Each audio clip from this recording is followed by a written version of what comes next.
जी अस्सलाम वालेकुम। वाहला agriculture YouTube channel पर खुश आमदीद कहते हैं सब भाइयों को। दोस्तों मूंजी गंदम मकई तिल तिली के हवाले से आज की आपको अपडेट वगैरह देते हैं कि आज मार्केट में क्या सूरत हाल वगैरह है, क्या रेट्स वगैरह मिल रहा है, हल्के माल का क्या रेट्स है, अच्छे माल का क्या रेट्स वगैरह मिल रहा है। दोस्तों आज तारीख है 28 अक्टूबर 2023। मुकम्मल आपको अपडेट वगैरह देते हैं। वीडियो में मज़ीद आगे बढ़ने से पहले आप दोस्तों से गुजारिश है कि जो भाई चैनल पर नए हैं चैनल को लाजमी सब्सक्राइब कर लें, और जो दोस्त फेसबुक पेज पर देख रहे हैं पेज को लाजमी लाइक करें, फॉलो करें, अपने दोस्तों भाइयों के साथ भी शेयर करें ताकि वो भी मार्केट की अपडेट वगैरह अजनास की तेज़ी मंदी की रिपोर्ट्स घर बैठ कर आसानी से लेते रहें।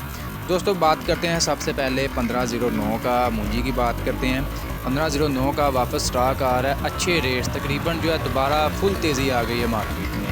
रेट तकरीबन जो है इसमें जो हाथ वाला अच्छा माल है 4500 रुपये से लेकर 5100 रुपये तक जो है रेट्स वगैरह मिल रहे हैं फी मन 40 किलोग्राम के हिसाब से। इसके अलावा 1509 में जो मशीनी माल आता है उसका रेट 4300 रुपये से लेकर 4400 4500 रुपये तक रेट्स वगैरह मिल रहा है। इसके अलावा बात कर लेते हैं 1692 की। 1692 का जो रेट वगैरह है तकरीबन 4500 रुपये से लेकर 4800 4900 रुपये तक मिल रहा है। इसके अलावा बात कर लेते हैं कायनात 1121 की। तकरीबन इसका भी अब वापस स्टॉक जो मार्केट में आना शुरू हो चुका है। रेट्स तकरीबन जो है 4450 रुपये से लेकर 4650 4700 रुपये तक भी रेट्स वगैरह मिल रहे हैं कायनात 1121 के।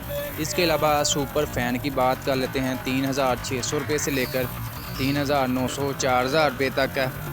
सुपरी की बात कर लेते हैं 3550 रुपये से लेकर 3850 रुपये तक है। 86 की बात कर लें 3700 रुपये से लेकर 4300 रुपये तक फी मन 40 किलोग्राम के हिसाब से। दान 86 की बात कर लेते हैं 2800 रुपये से लेकर 3150 रुपये तक है। तो दोस्तों ये है फ़िलहाल मूंजी मार्केट, ज़बरदस्त तेज़ी है और आने वाले दिनों में मज़ीद जो है आगे मज़ीद तेज़ी दिखाई दे रही है। इसके अलावा गंदम की आपको अपडेट दें तो गंदम मार्केट फ़िलहाल खामोश है, इसी वजह से आपको कोई अपडेट वगैरह नहीं दे पा रहे। बाकी जो बीज वगैरह है गंदम का 8000 रुपये तक जो है मार्केट में फ़रोख्त हो रहा है। इसके अलावा तिल तिली के हवाले से अपडेट दें 16500 रुपये से लेकर 17600 रुपये तक तिल और तिली मार्केट में फ़रोख्त हो रही है। इसके अलावा मकई की आपको अपडेट दें, मकई में थोड़ी सी बेहतरी मज़ीद जो है दिखाई दी है। 1900 रुपये से लेकर 2000 रुपये तक जो है रेट्स वगैरह मिल रहे हैं 11 से 12 मोइस्चर दाने के। तो इसके अलावा डैमेज वंडा क्वालिटी 1550 से 1650 रुपये तक मार्केट में सेल हो रहा है।